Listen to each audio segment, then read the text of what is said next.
Hello, people. So there we are. Very easy for the government, our minimum wage rate investigations to look into. Pull up the internet adverts. You will see 500, 550, 400. Calculate 821, 7 days a week. Go to these agencies. It's very easy to see. I could do it. Any child could do it. Go to an agency, see their pay slips and their contract, and you will see they're not even earning minimum wage rate. Even if their contract says, which is illegal, that they're paying them for 10 hours only, when they're working a 0-hour contract or they're working opt-out clauses. There's no legislation to say that we have to, by law, keep records of our workers' times or actually record them. So even though it says in our legislation that you must put all the hours on their pay slip, the hours are put on their pay slip what the agency wants to put. They put the hours according to whatever contract, whether they've put the average working hours in their contract, so they will put there, you've worked 10 hours a day. So it works out to the 550.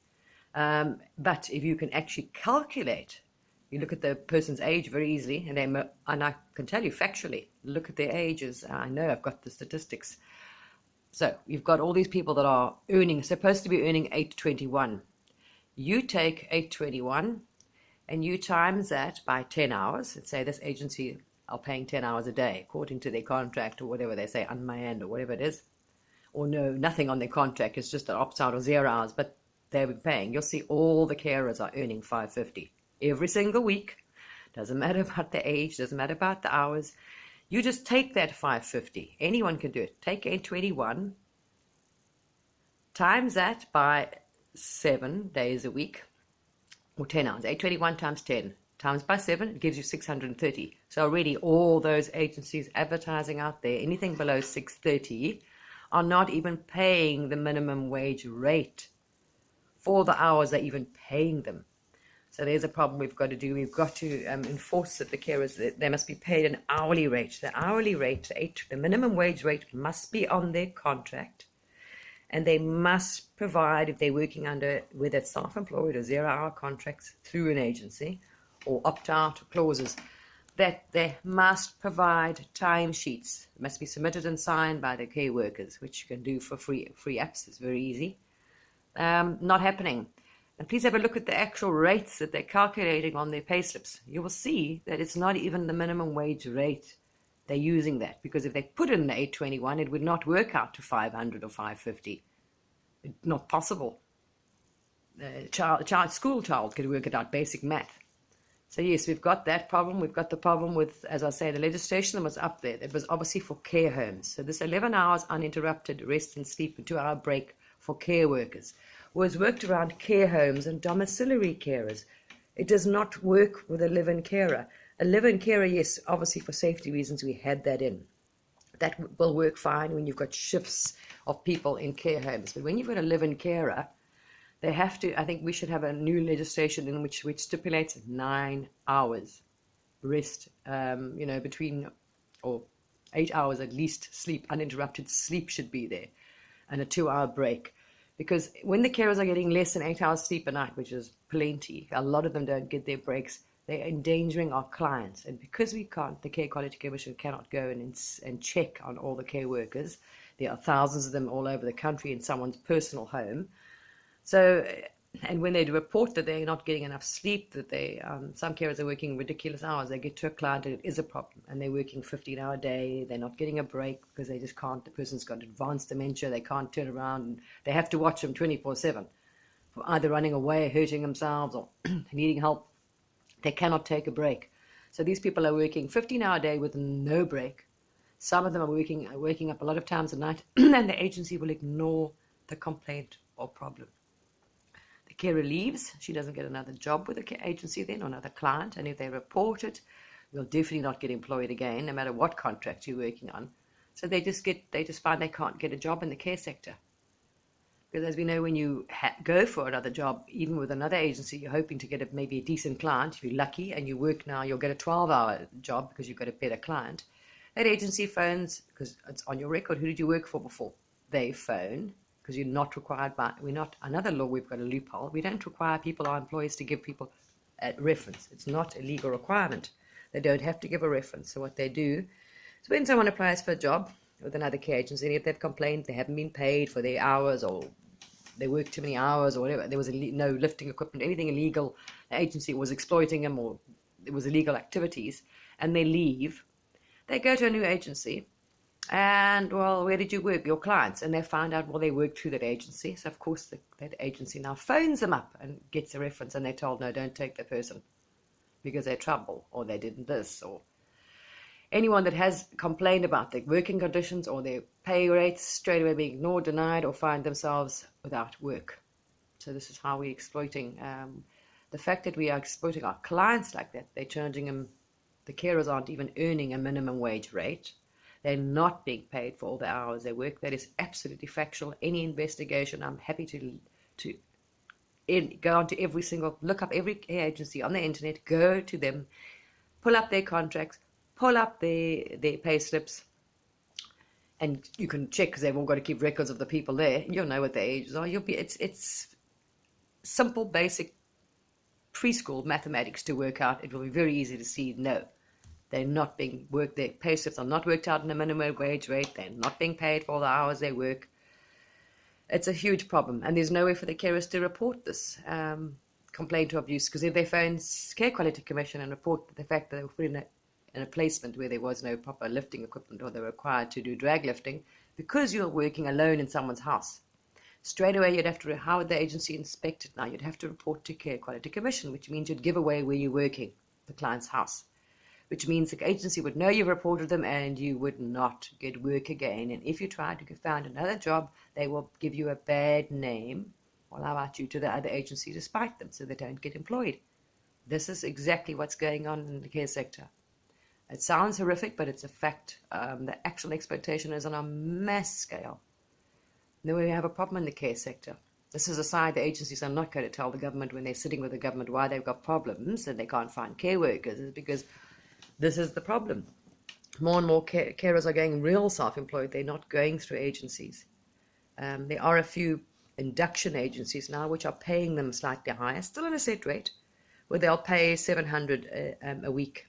So that basically will cover your normal working hours. They're covering at least 11 hours working day. If you take minimum wage and divide that by 7 days a week and put it into 700, you'll be able to average what working hours they're working, or they're being paid for. So they're being paid for, say, 10 or 11 hours a day, basically, which is still better than most of them. So even though they're not being calculated, at their look, I think it's a disadvantage for our clients as well, because if your client is a person that's only, giving them a 10-hour, the person, say the carer is only working 10 hours a day, you don't want to, the client shouldn't be paying more.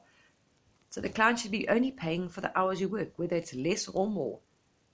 So you're paying, the client's not going to lose out either. The clients aren't paying more than they should, and they're not paying less than they should. But then there's introduction agencies, are the ones that are basically do no training. So they purely hire someone, purely set up the client. They're just an intermediary. Find a client, put them with a carer.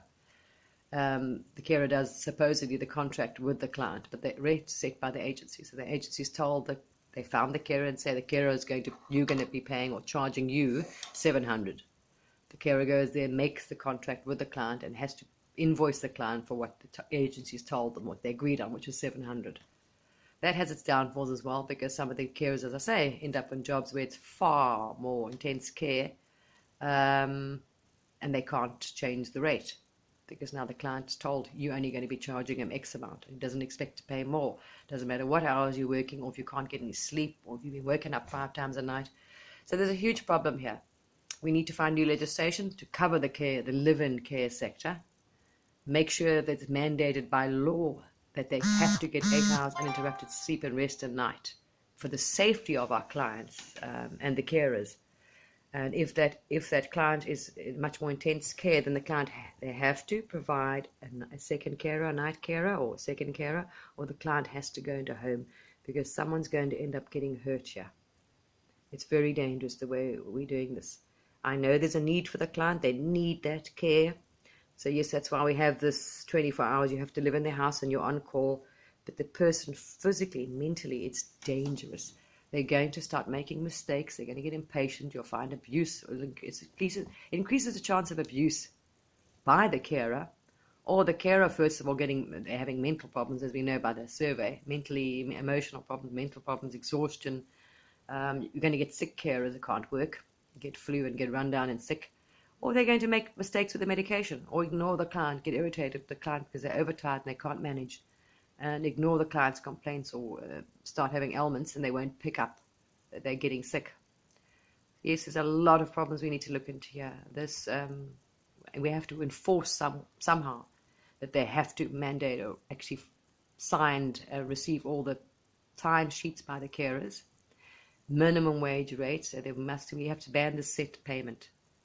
We need to make the care sector that, because we know they can't work set hours, whether it's self-employed or not, that all live-in carers have to be paid and charged an hourly rate, and there has to be a record of the hours recorded and signed for, whether they are invoicing the client or whether the agency's paying them, does the payroll. So there's a real payroll worked out. We have to enforce this. No ways less than 8 hours sleep, and a 2-hour break has to happen. It's very dangerous. So we have to change that. 8 hours, that's a minimum uninterrupted sleep a night between shifts, obviously because they're living in someone's house, and a 2-hour break. And if the job becomes too intense and the person can't, obviously is exceeding that, then they have to go into a home or a second care, or something has to be worked out, because we can't risk our clients like this and our carers. We're putting our clients at such risk. I know it's a lot of the reasons why. It's because of the financial costs to clients. The agencies obviously make a huge profit margin. And this is why more and more people now are going through these induction agencies, which only charge a set fee. It's almost like a recruitment fee. They charge a set monthly rate, or they charge a set one-off fee. So the client pays less because he's only paying then 100 say pounds a carer, or £600 a month, compared to paying an agency. A lot of the bigger agencies which do the training and recruit all these new people, it's like a treadmill. They then charge a huge amount weekly. So whatever they're paying their carers, as you'll see on the internet, 500, say 550, 500 is probably your average. So they're paying the carers 500 a week. The client will be paying roughly about 1.5 to the agency. So it's a big problem. We're incentivizing its profit. They're profit driven, and it's not benefiting anyone in the system. It's endangering people's health, people's lives, actually, the way this is going.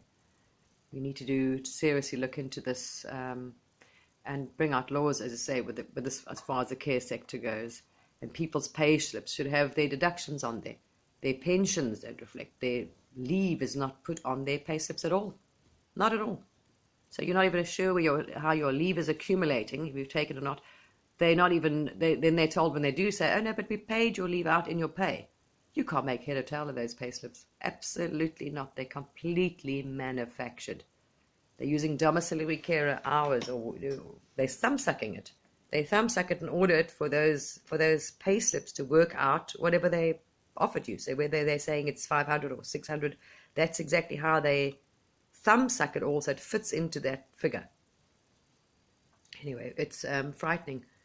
We need a body where the carers can report this, because now a lot of abuse and problems and illegal activities are not being reported because fear of retribution, because you can't do it anonymously. Because if you do report these things to the Care Quality Commission that you were not given safety equipment, immediately the agency knows you can't report it anonymously, because the agency knows who you're working for.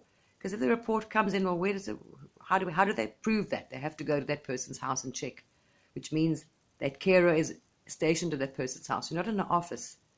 So it's stopping our carers reporting illegal activities, abuse, and things going on, because being a live-in carer, you're the only person there. You can't do it anonymously. They can report, which some of them are trying now. They're reporting to not paying minimum wage to the National Wage Inspector. It doesn't seem to be very successful though.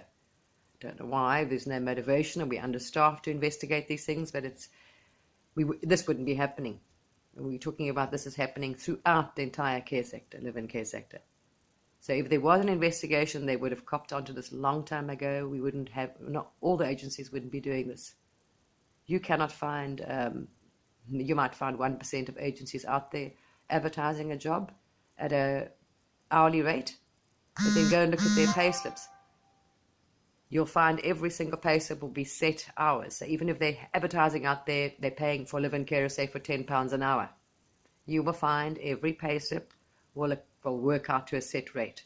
They will only pay a set amount of hours.